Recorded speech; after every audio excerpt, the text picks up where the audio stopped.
we're live. Just want to double check. Come over here to Twitch. Hopefully the audio is working okay. And we'll get started if that's the case. Everything's going super slow again today. Just going to be a short exercism workout. I think I'm going to be doing Clojure. And the reason why is this month is Summer of S expressions. I already did Clojure, did quite a few of the exercises already. I think I'm like 30% done with the track actually. However, I'm not really keen on picking up another Lisp at the moment. I'm sure there are differences between them. I already did a little bit of Racket at one point. I've read some books about Common Lisp. And Emacs might be a good one to pick up because I do plan on at some point checking out the Emacs editor. However, I would rather find another language to pick up. So I'm going to, interesting. There's some changes to the website here. We'll open the Clojure track here. Close out of the switch. I think it's running, so I'm just gonna close out of that and hope so. Alright. So while that's opening up, these are the 5 exercises we need to do to get the badge for 12 and 23. I've finished Leap already, and I don't think I've done any of the other 4. So we'll try the 2 for, I suppose. This is still taking a while to load, but I think I can probably guess what the name is and just start opening it up in here. So I've got quite a few of these done here on Clojure. Looks like I already did 2 for actually. Let's open that up.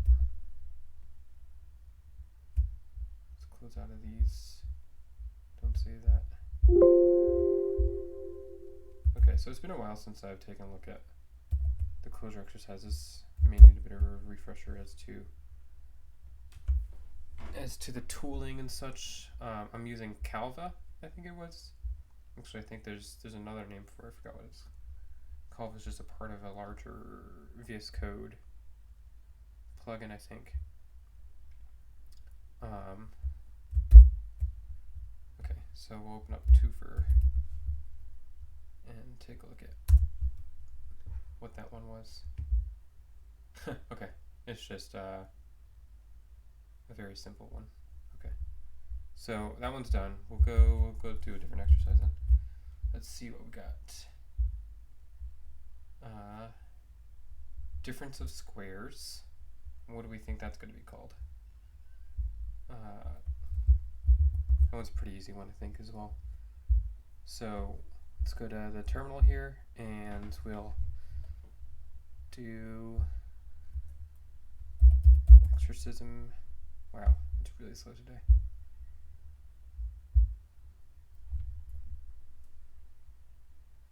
Wait for that to load first. In the meantime, I'm going to shut down some of the unneeded programs. We don't need Slack to be open. Let's even see if we can quit it as well. Quit that. And what else can we get rid of while we're at it?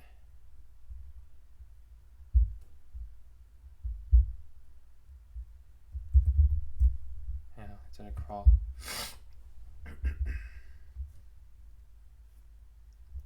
Let's see.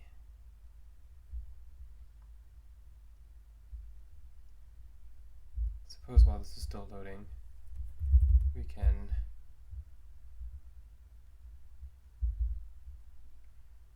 Edge is really not doing so well. Using up 100% of the CPU here and all the memory too.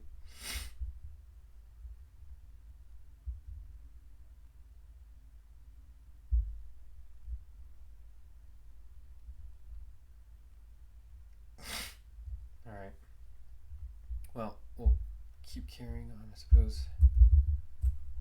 Exercism, download, exercise track. Alright, let's come on. Exercise, we want to do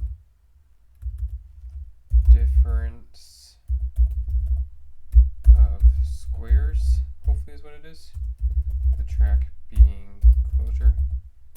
And we'll see if that did it correctly. There it is. Okay. So let's open it up. We'll open up our README for difference of squares.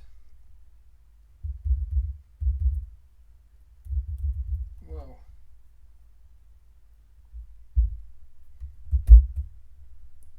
Say,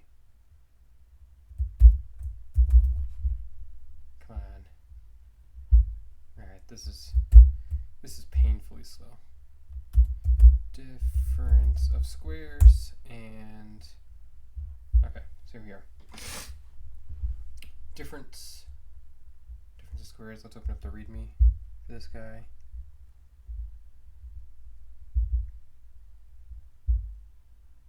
Alright. So find the difference between the square of the sum and the sum of the squares for the first n natural numbers. The square of the sum of the first 10 natural numbers is that. Sum of the squares is something else. Hence the difference between the square of the sum of the first. You're not expected to have an efficient solution of this. Research is allowed and encouraged. Finding the best algorithm for the problem is a key skill in software engineering. Okay. So, there is actually a mathematical way of doing this that's more efficient than just doing them separately as these two separate things. However, let's start with that. So sum of squares is supposed to take n, right?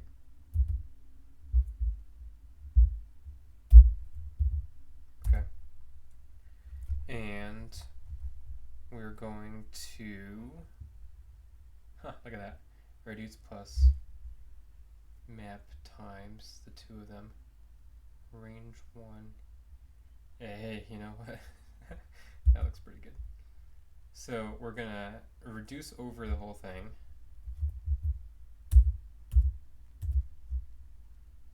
Oh, let me actually, there's that thing where I have to plug in or something like that. So let's do that first. So what was it? It is Calva.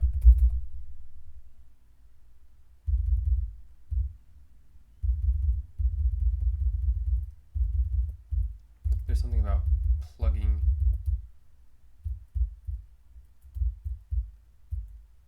jacking in or something.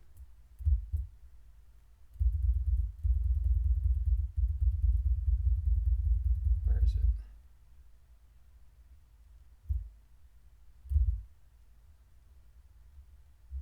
Okay, hold on. Calva, Clojure.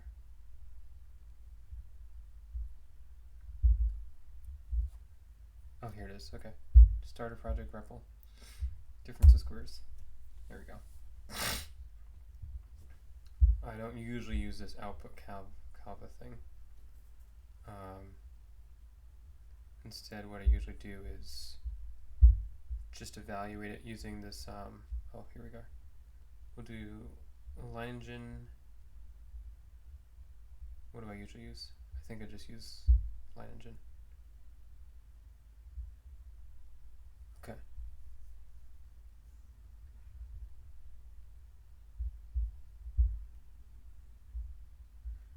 All right. So what this is saying is we're going to reduce with the plus function.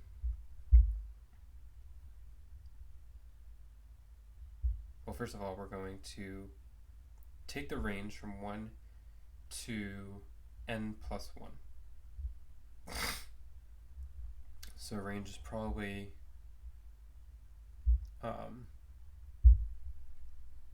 doesn't include the last item. That's why we do the n plus 1. Right. And then we map over that range to multiply each item by itself, which is essentially squaring it, right? Then we take that and reduce it to add them all up.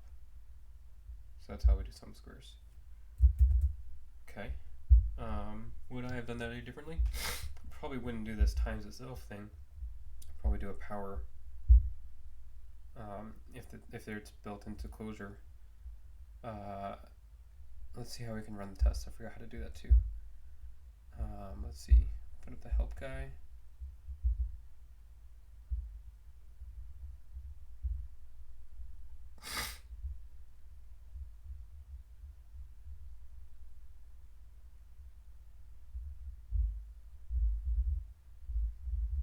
Line test. There we go. Oh, because I'm not in the project. CD into difference of squares. There we go. Line test. Okay. I think I'll probably have passed some of them because I think there's some tests that specifically test the sum of squares function. Okay. What else is here? To use REPL, CLJ, or bash line REPL. 0 failures, 6 errors. Ran 9 tests containing 9 assertions, but only 6 errors. Okay. So let's do square of sum now. So this one is similar, but instead we take the sum and then we square the whole thing. Let sum reduce plus range 1 increment. Yeah, that looks fine. Okay. And then presumably the difference is just as simple as saying which one is which. When you subtract off, hence the difference between the square of the sum in the first 10 natural numbers, the sum of the squares, so square of the sum minus sum of squares. So it's just minus square sum of squares. That's it.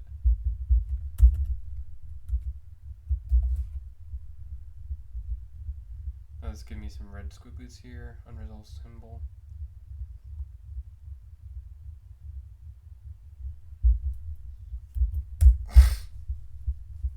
Let's see how the tests work.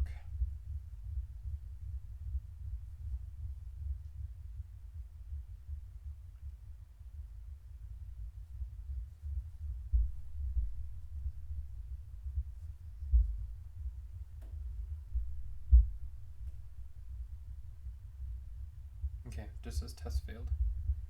Now this is giving me a issue with, did it start off with this difference of squares thing? That namespace? I don't remember.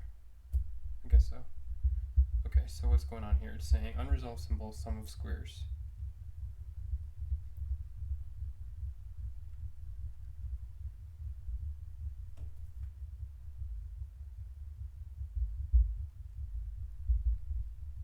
Does it have to be above?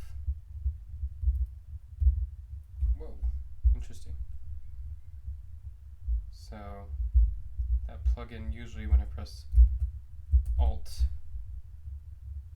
and move up and down with my arrow keys, it would usually move the text up and down, but with the plugins here, it's not doing that. I forgot what it is, but it's this thing that allows you to like slurp and barf the different things and keep your parentheses balanced and all that. So, alright, let's see if this works. There we are. That worked. Okay. Let's see how to do exponentiation in Clojure. Edge is just dying today.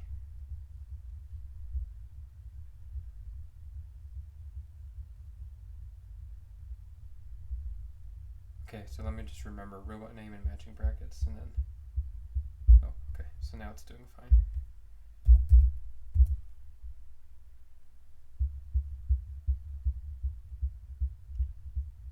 Okay, let's search for exponent Clojure. I had an issue with documentation not being so great before.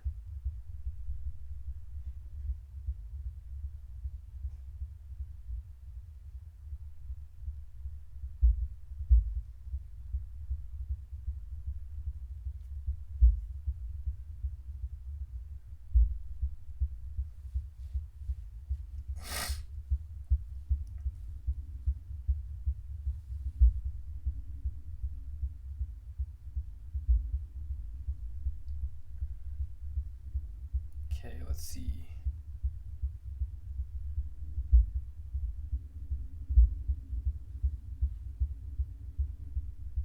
How to do exponentiation in Clojure.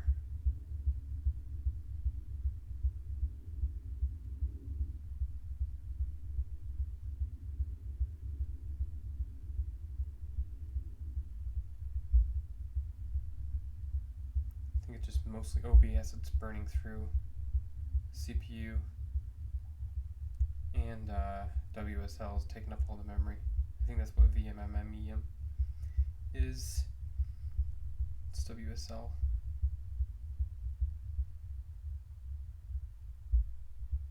Alright, well, not much we can do about that. Class recursion, tail recursion, functional, sneaky, allows stack, but not so easily library. Okay, well.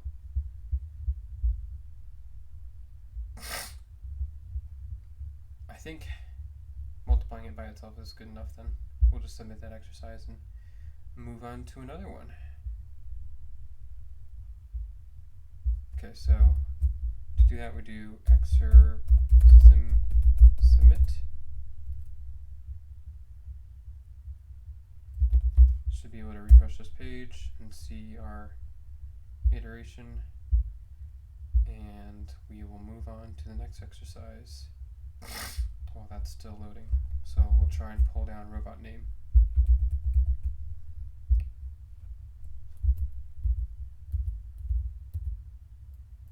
Okay.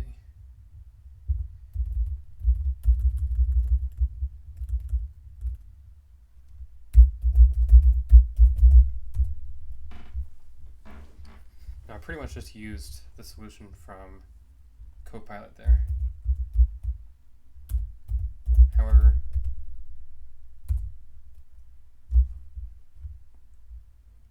I suppose I would have done it probably about the same. I have been asking myself the question whether or not I'm actually learning it if I'm just using Copilot to figure out how to learn Clojure here. However, these are very simple exercises, so perhaps when it gets to some of the more complicated ones, things go a little bit differently. Okay, let's open up the README as well. Figure out what we need to do for this guy. Okay, so we need to manage the robot factory settings. When a robot comes off the factory floor, it has no name. The first time you turn on a robot, a random name is generated in the format of 2 uppercase letters followed by 3 digits. Every once in a while, we need to reset a robot to its factory settings, which means that its name gets white. The next time you ask, that robot will respond with a new random name.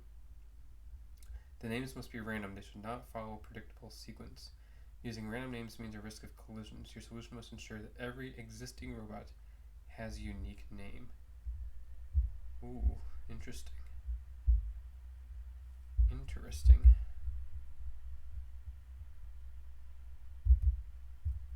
So, every single robot has to have a unique name. What's going on?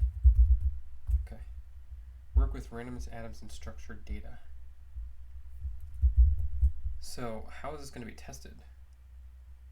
Robot name robot is presumably supposed to give back the name of that robot. Defn robot.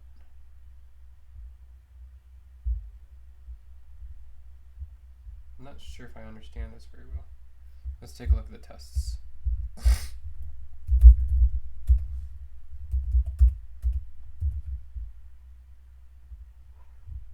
Okay. Let a robot. So, calling robot produces a new robot. Okay.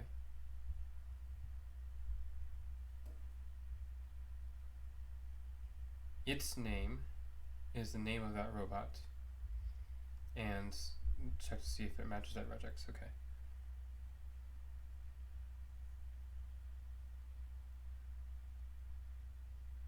So here, create a robot, get its name, and then check to see if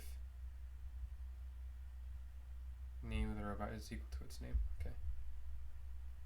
Different robots, different names. A robot, its name, a robot is not equal to a different robot. Huh. Okay. So,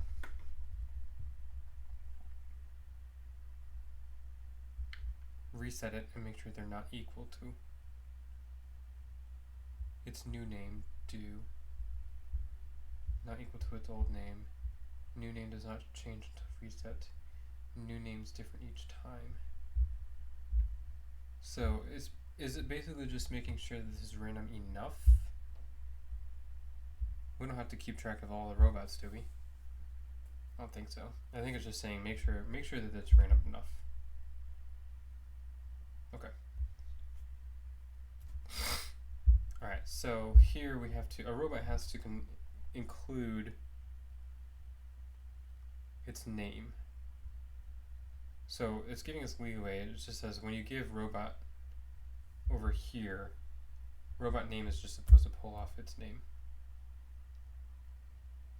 Now, there's not much else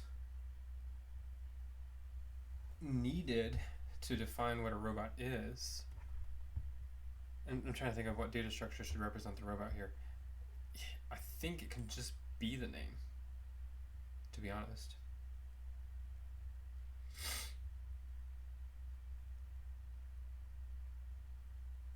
I think.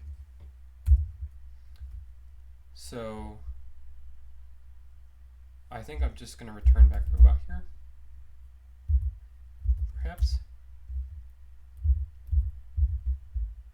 And here we'll just return back a random thing. Clojure random from range. Does Clojure have ranges? I forgot.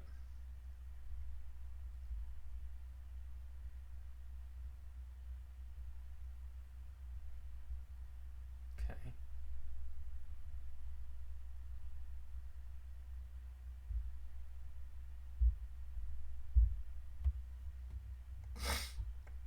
Let's take the rand module in Clojure.core.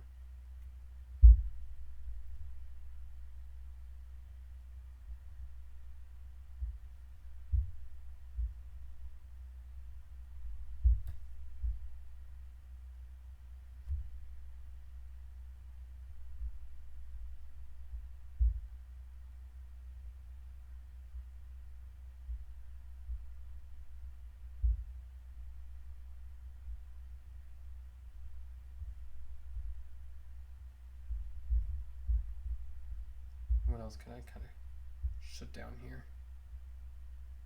I don't know. Okay. Rand returns a random floating number between 0 and 1. Exclusive. Rand never returns n.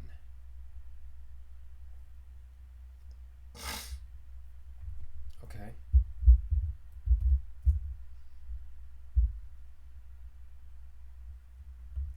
Clojure random letter.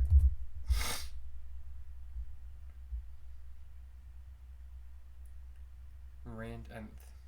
Okay.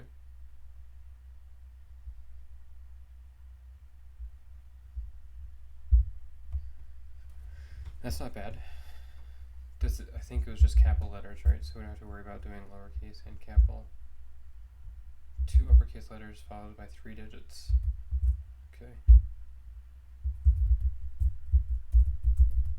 So.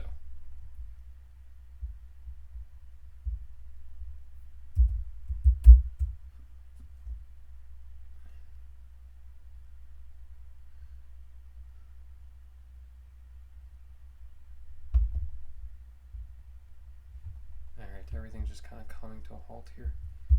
Let's go back over here. I think we have enough information to do this. So we want the 3 digits to just be, so we'll do string of rand nth from a string of, there we go, and rand n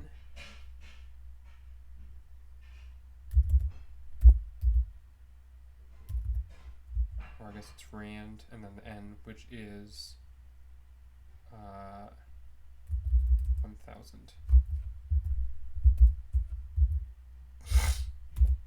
Okay, does that make sense? So basically we're taking, oh, we gotta do 2 of these, right?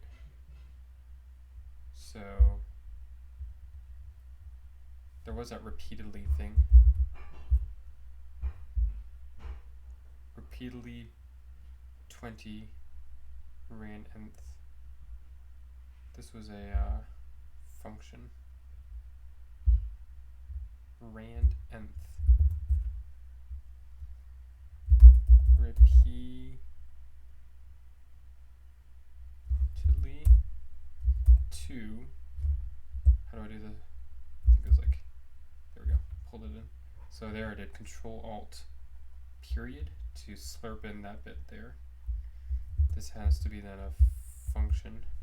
So it's going to do that twice and then get a number between 0 and, oh, that's not going to work.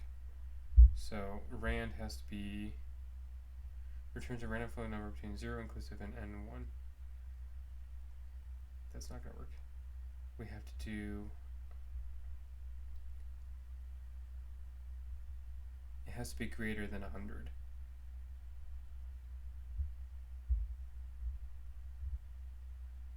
Rand int.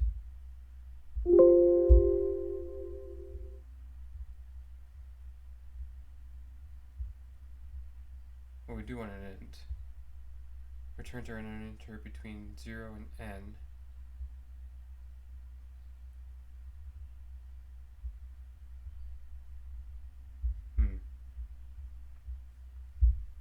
Okay, so we do want int, but we also have to make sure that this is greater than, well, I guess we could just do that very simply. We could just say, we could just also do a repeatedly there. Repeatedly. Slurp that in. Do it 3 times, and then we'll do a rand int up to 10. And then again make that a function. Okay. Now, when we reset the name again, because a robot is just its name, I think we can just call, we can actually just discard robot, we don't need it.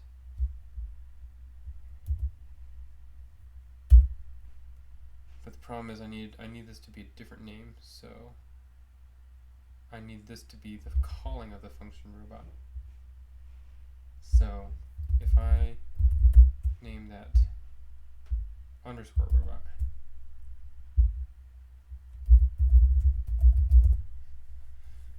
and then just discard it, that should be fine, I think.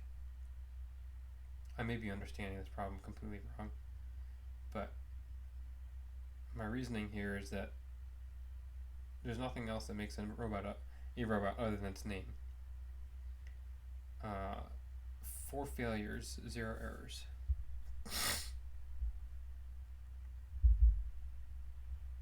Okay, so what are the ones that have failed? Fill in not reseq AZ2 D3.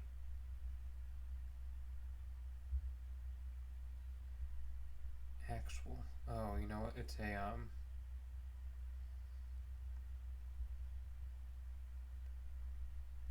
it's a lazy sequence. Is that what's going on?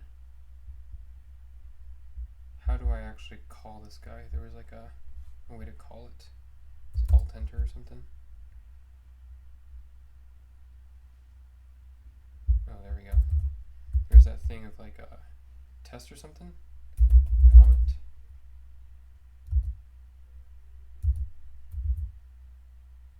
And we do robot.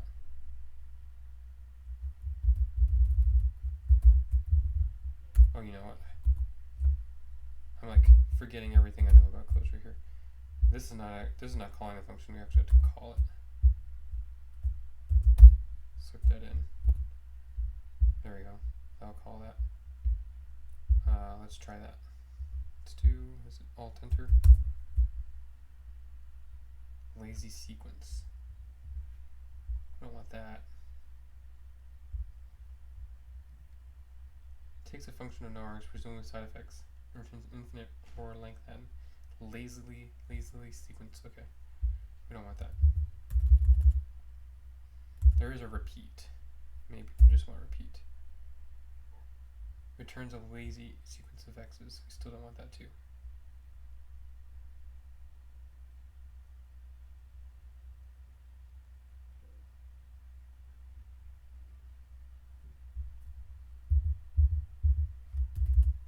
Well, I think we can do repeat.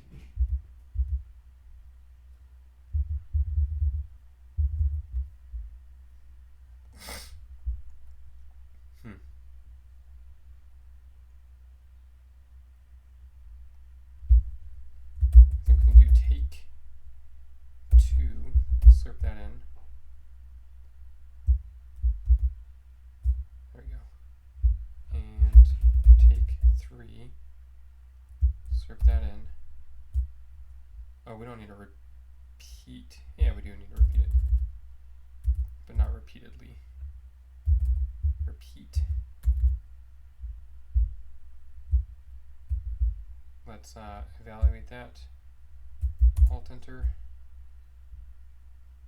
And evaluate this. Alt Enter. Still like C sequence. Interesting. I wonder what the test says now. Whoa. Line test.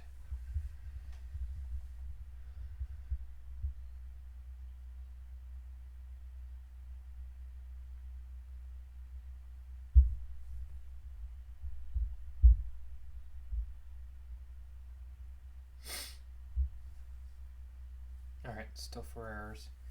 Alright, well, I do have to get going, unfortunately, but it's good to jump back into Clojure. Solved 1.5 exercises. I'll pick this up another day. See ya.